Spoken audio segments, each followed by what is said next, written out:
Alô, comunidade! Esse é o ICL Urgente, sempre às 5 horas da tarde, com as principais notícias do Brasil e do mundo. Hoje, 7 de janeiro de 2026, a gente traz informação, análise a quente, sempre com a participação da nossa equipe na redação, atualizando as informações. Hoje, mais uma vez, Bruno Consiglio. Bem-vindo, Bruno. Boa tarde. Boa tarde, Rodrigo. Boa tarde para todo mundo que está nos assistindo nos canais Instituto Conhecimento Liberta e Eduardo Moreira no YouTube. E muito boa tarde para você que está nos ouvindo nas rádios ao redor de todo o Brasil. Não esquece de dar like na nossa transmissão, se inscrever e comentar da onde que você está assistindo, que eu tô aqui de olho no chat do YouTube. E é isso, vamos nessa, Rodrigo. Vamos lá, Bruno. Boa tarde para você que mora nesse país em que o ex-presidente, condenado por golpe de Estado, fez hoje mais uma excursão ao hospital lá em Brasília. O Bolsonaro passou por exames, que foram solicitados pela família dele, pelos médicos. Os médicos, na saída, depois de fazer esses exames, relataram que Jair Bolsonaro sofre com tontura e desequilíbrio.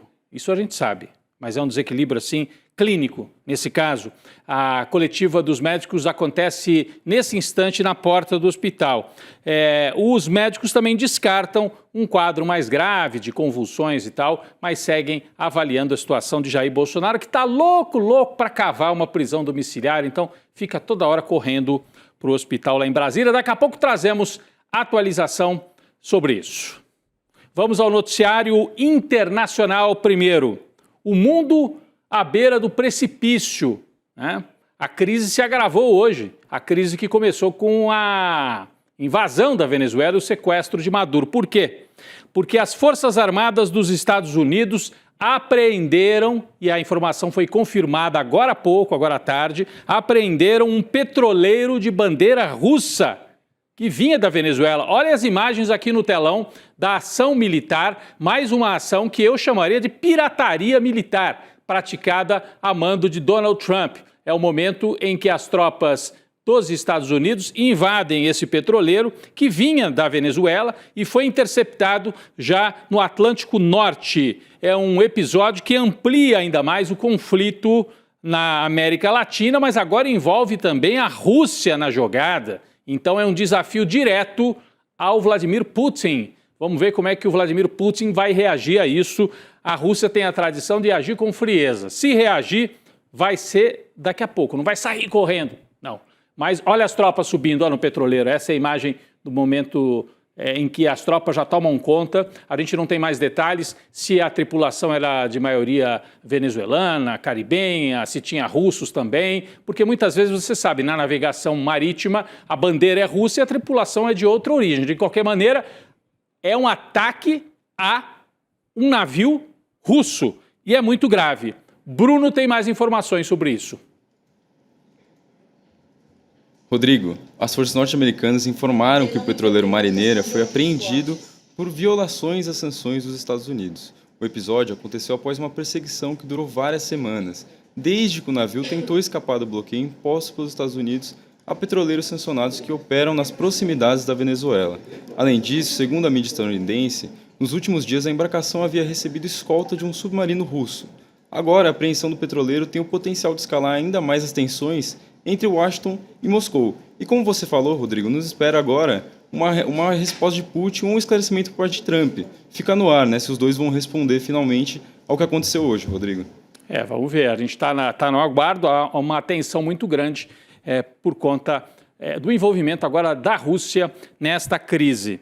Não é só isso, não. Olha, o Reino Unido informou que também participou, ajudou os Estados Unidos na apreensão. Eu prefiro chamar de sequestro, pirataria, Mas o Reino Unido disse que ajudou após um pedido dos Estados Unidos, já que o petroleiro foi sequestrado e tomado de assalto ali mais perto da Inglaterra do que dos Estados Unidos.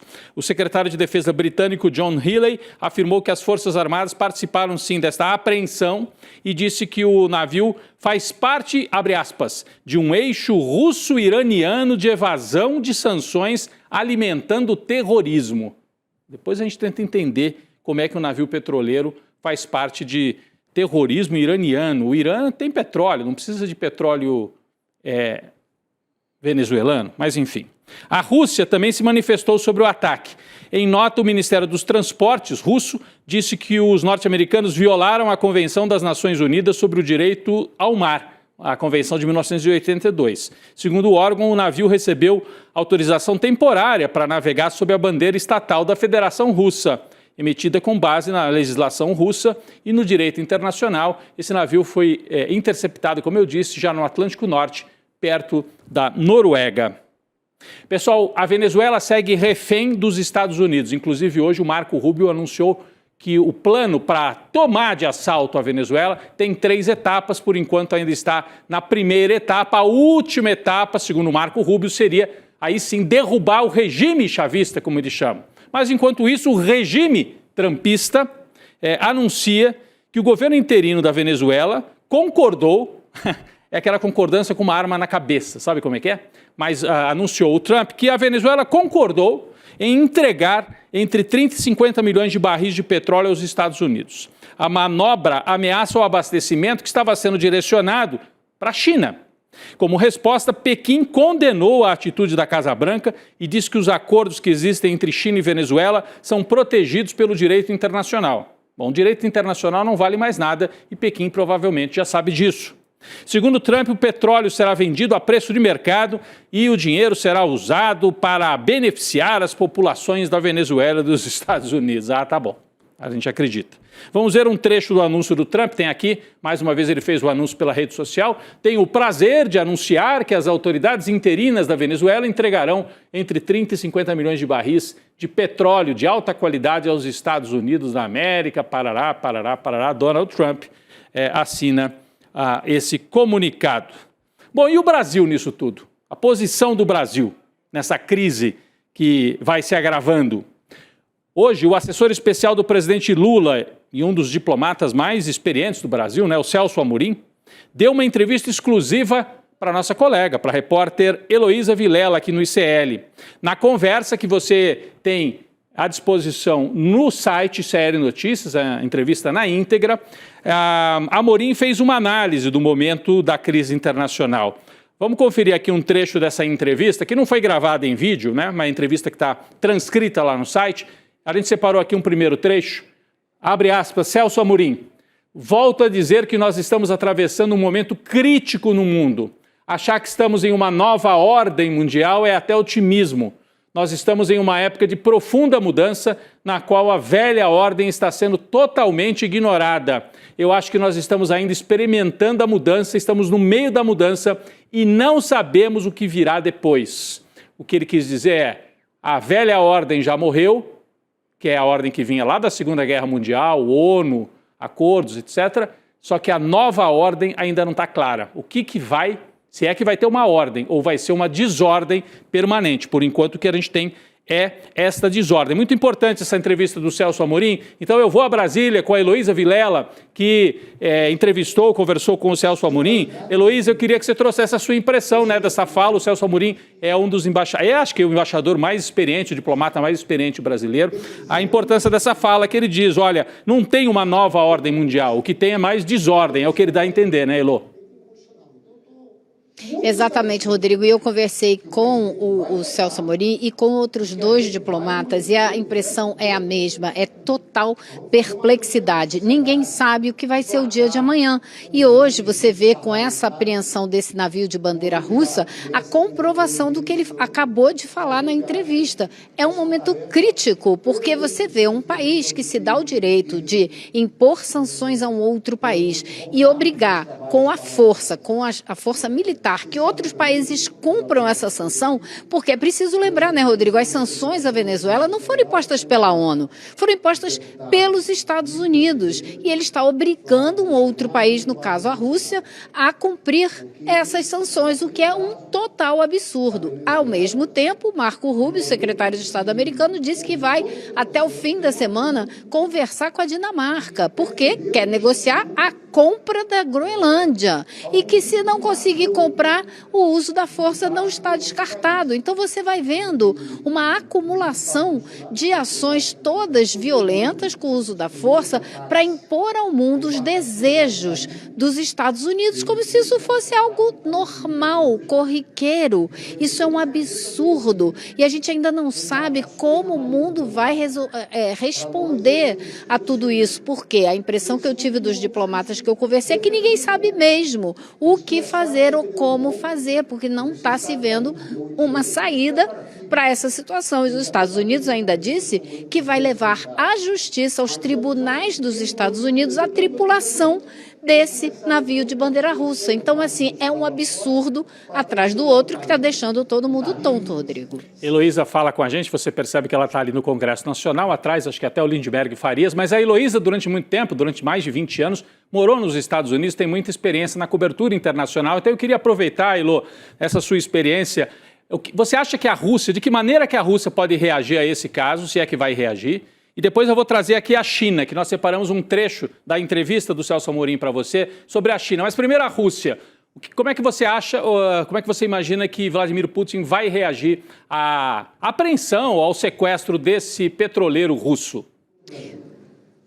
Bom, por enquanto reagiu com palavras, condenando e dizendo que viola as leis internacionais. Mais do que isso, por enquanto, eu acho que não vai acontecer nada, porque a Rússia está mergulhada na guerra da Ucrânia. Então, ela não tem condição de tomar fazer muitas outras coisas. Ela até enviou um submarino para a região, só que eu acho que o submarino não chegou a tempo de proteger o navio de bandeira russa. Então, você poderia ter tido ali no mar, no Atlântico, um conflito, uma situação muito tensa entre forças armadas dos Estados Unidos e da Rússia. Isso pode ser um próximo passo. Então, a gente está vivendo, Rodrigo, num momento muito limite das relações internacionais que pode descambar em algo muito perigoso, né? Então a gente não sabe no que vai dar. A Rússia, me parece que por enquanto manteve uma certa cautela, não saiu com uma reação mais forte, mas a gente não sabe o dia de amanhã.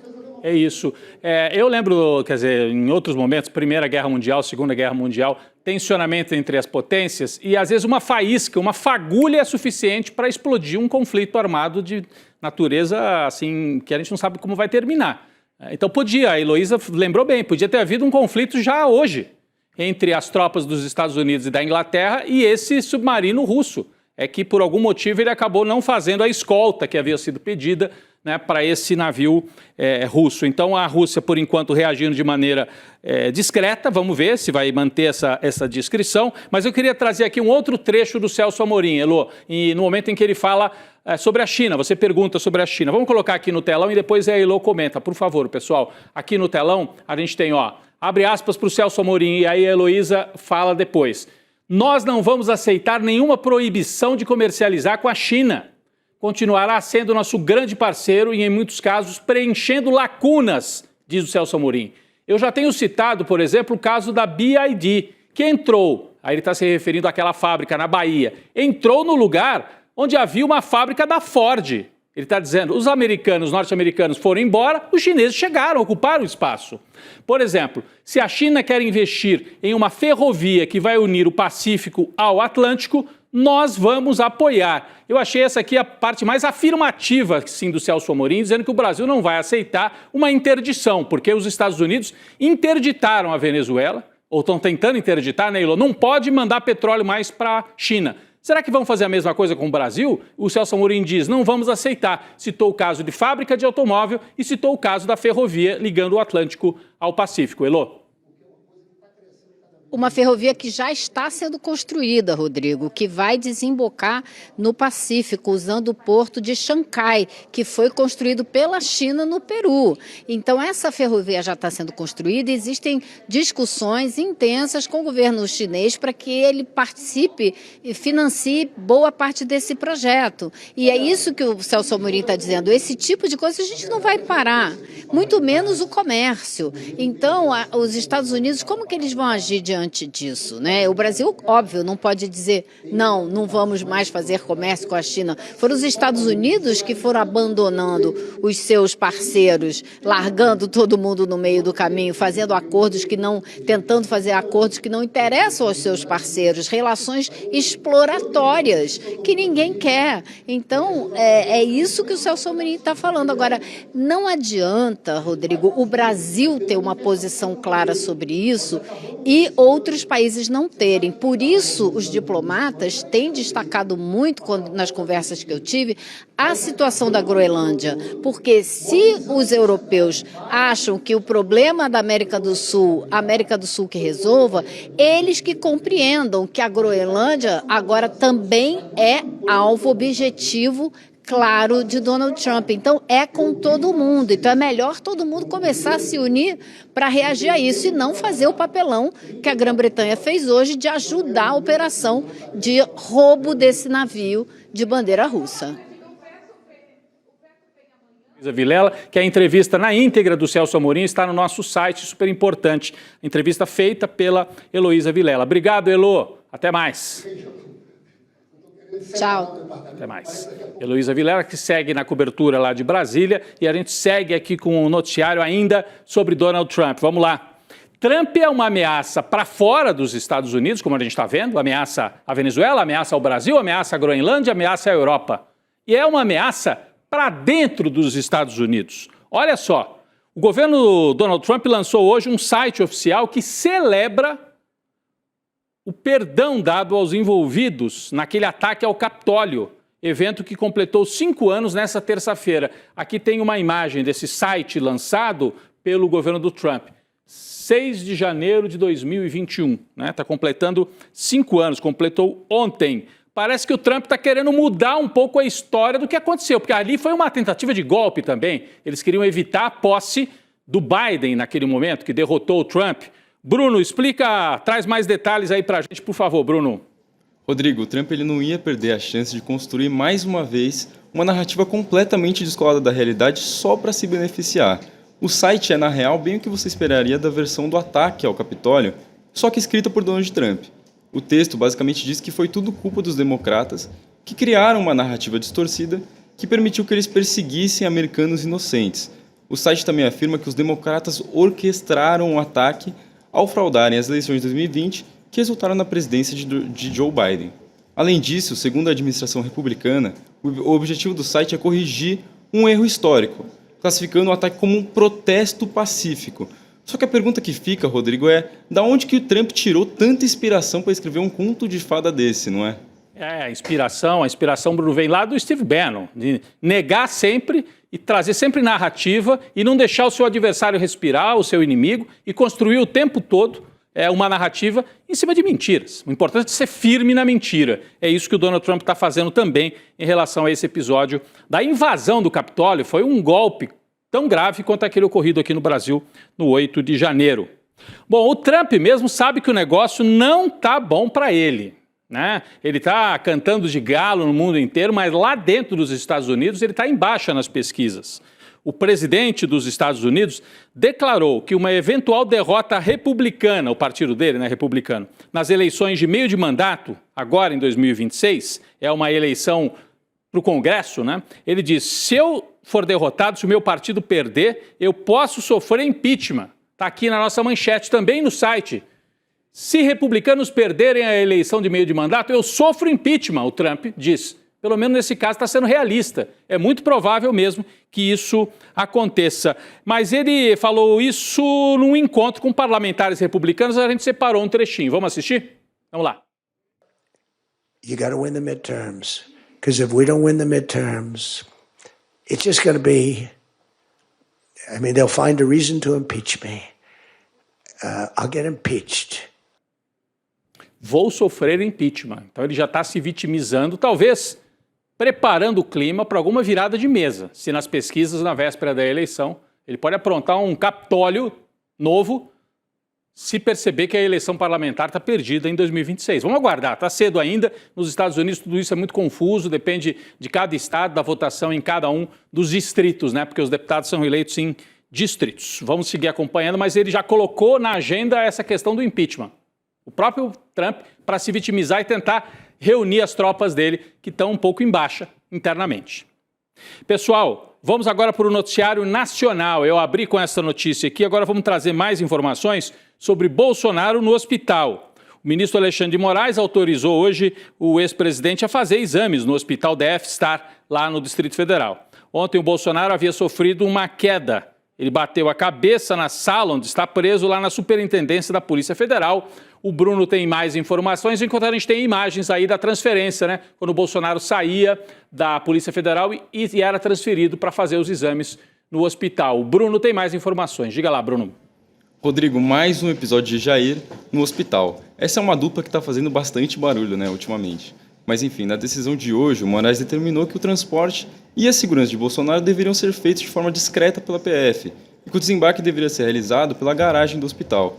O ministro ainda frisou que a Polícia Federal deveria providenciar a completa vigilância e segurança do custodiado durante a realização dos exames e o posterior retorno à superintendência da PF, onde o Jair Bolsonaro está preso. Vale lembrar que ontem Moraes negou a ida de Bolsonaro ao hospital e exigiu laudos médicos. E a defesa de Bolsonaro, então, reiterou a necessidade de exames imediatos e apresentou uma lista dos procedimentos necessários, Rodrigo. É isso, e a gente tem uma atualização de informação que eu já trouxe na abertura. O Bolsonaro já concluiu os exames, ele já concluiu e agora há pouco retornou às instalações onde ele está preso na Polícia Federal. A gente tem aí imagens da imprensa que acompanhou esse circo bolsonarista, né? Ele vai e volta para o hospital. Importante dizer que o médico do Bolsonaro, Brasil Caiado, esse é o nome dele, disse que a equipe médica segue a investigar o quadro clínico que, segundo o médico, envolve tontura, desequilíbrio e oscilação da memória. O médico diz que o Bolsonaro tem tudo isso. Tontura, desequilíbrio, oscilação da memória. A gente sabe que ele já tem isso, né? Principalmente desequilíbrio e falta de memória, porque ele esquece o que ele fez, por exemplo, na pandemia. Mas aqui estamos falando do quadro clínico, e aí é o médico falando.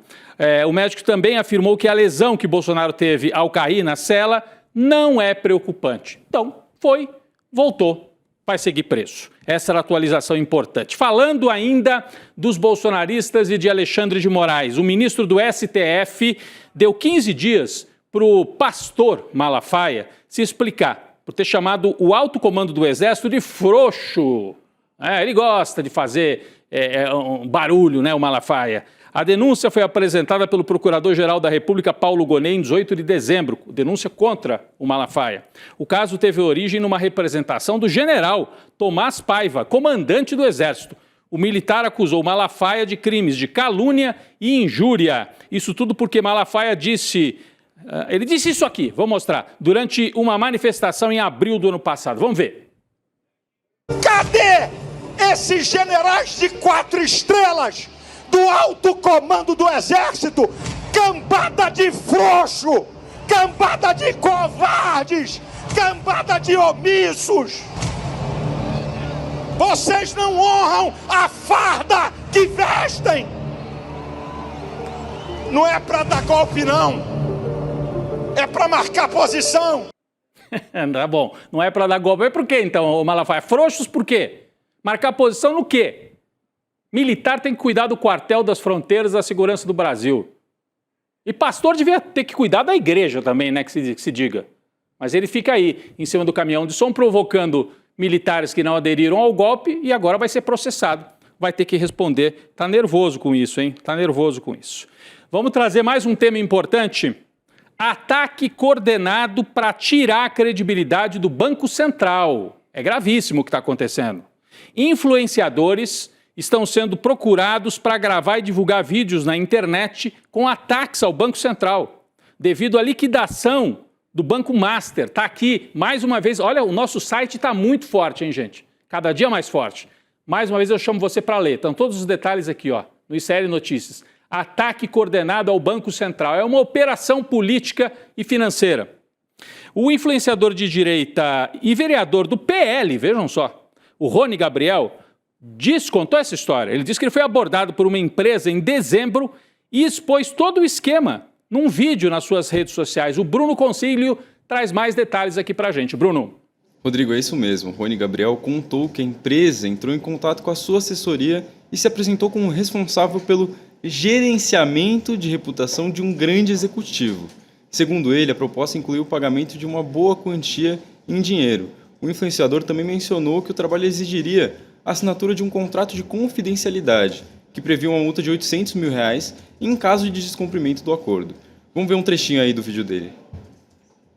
Agora eu vou contar pra vocês o que era a proposta que fizeram pra mim. A proposta era muito simples. Eu precisava fazer vídeos e análises aqui no meu Instagram, baseado no alcance muito alto que eu tenho hoje, onde o Brasil inteiro me assiste. Eu também tô colocando isso em risco por causa desse vídeo. É bem provável que eles vão me processar. Mas pra dizer o seguinte, que o Banco Master era uma vítima do Banco Central, que tinha coisa errada no Banco Central e que isso tinha que ser investigado melhor. O sistema financeiro e o sistema estavam partindo para cima do Banco Master porque o Banco Master, sei lá, estava indo contra o sistema. Só que a verdade não é essa. E eu não vou fazer um vídeo aqui mentiroso, baseado numa mentira. E sim, me foi oferecido uma boa quantia de dinheiro. Quantia essa que eu não tenho como falar para vocês porque eu recusei a proposta antes de ouvi-la. E o meu assessor a mandar essa mensagem de recusa em participação do projeto. Tem um detalhe, isso não foi oferecido só para mim. Outros influenciadores de esquerda, páginas de direita, influenciadores de direita, também receberam essa proposta.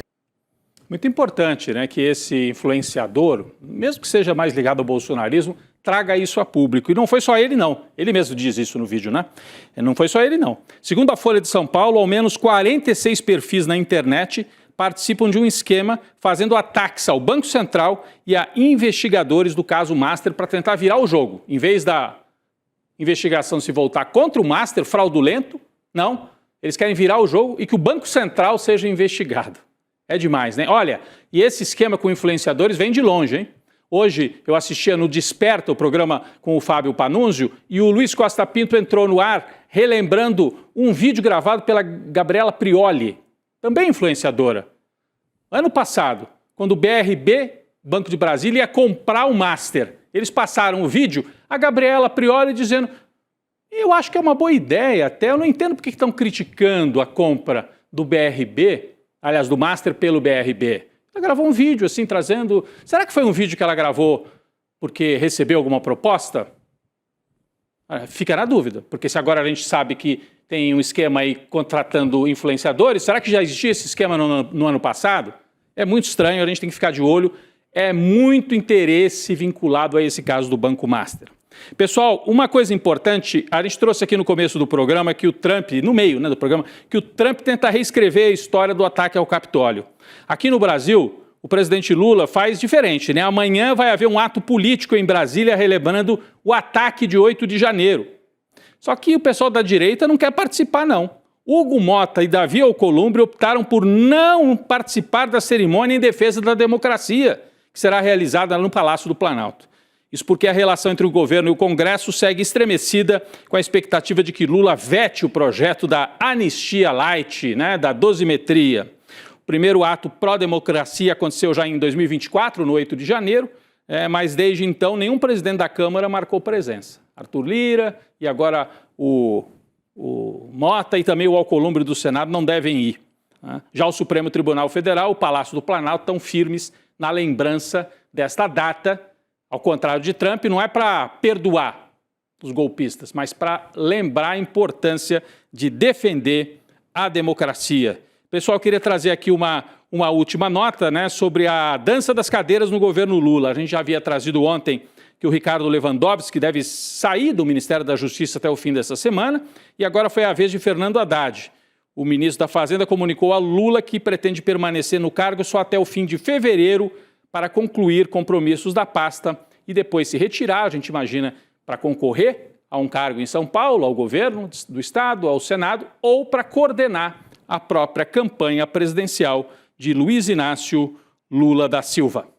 Queria agradecer mais uma vez a presença aqui, a parceria do Bruno Consiglio, que está muito bem nesse papel aí de substituir a Laura Couto na apresentação, na atualização das notícias. Obrigado, Bruno. Obrigado, Rodrigo. Até amanhã, hein? Até amanhã. O ICL Urgente volta amanhã e daqui a pouco eu estou lá no N2, mas antes disso uma lembrança aqui. O ICL está na final, e eu vou virar aqui para o telão para a gente mostrar, na final do Prêmio Best 2025.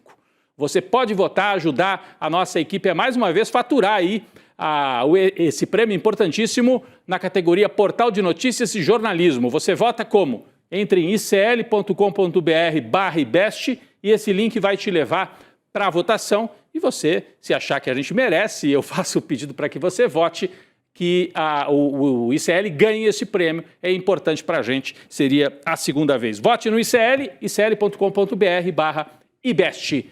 O ICL Urgente volta amanhã. Vem aí o N2 com a Gabi Varela, Chico Sá e toda a nossa equipe. Valeu, pessoal! Todo começo de ano é a mesma coisa. Os Faria Limers fazem relatórios brilhantes, previsões coloridas e gráficos impecáveis. Mas passa janeiro, fevereiro, março e assim por diante, tudo cai por terra. Mas existem pessoas que não trabalham para agradar banco, empresa e nem em prol de lucro de ninguém. Eduardo Moreira e a equipe do Investidor Mestre. Ano após ano, ele analisa o mercado financeiro profundamente e acerta todas as previsões. Já o mercado e os coaches erram tudo. No dia 29 de janeiro, às 8 horas, vamos apresentar o Mapa da Mina 2026. Uma explicação honesta, acessível e transparente do que realmente te espera no mercado financeiro. E se você quer investir com autonomia e não por influência, se inscreva gratuitamente. Todos os dias, as principais notícias do Brasil e do mundo direto no seu WhatsApp, com informação de qualidade e sem fake news. Escaneie agora o QR Code e entre para o canal do ICL Notícias. Informação que importa onde você estiver.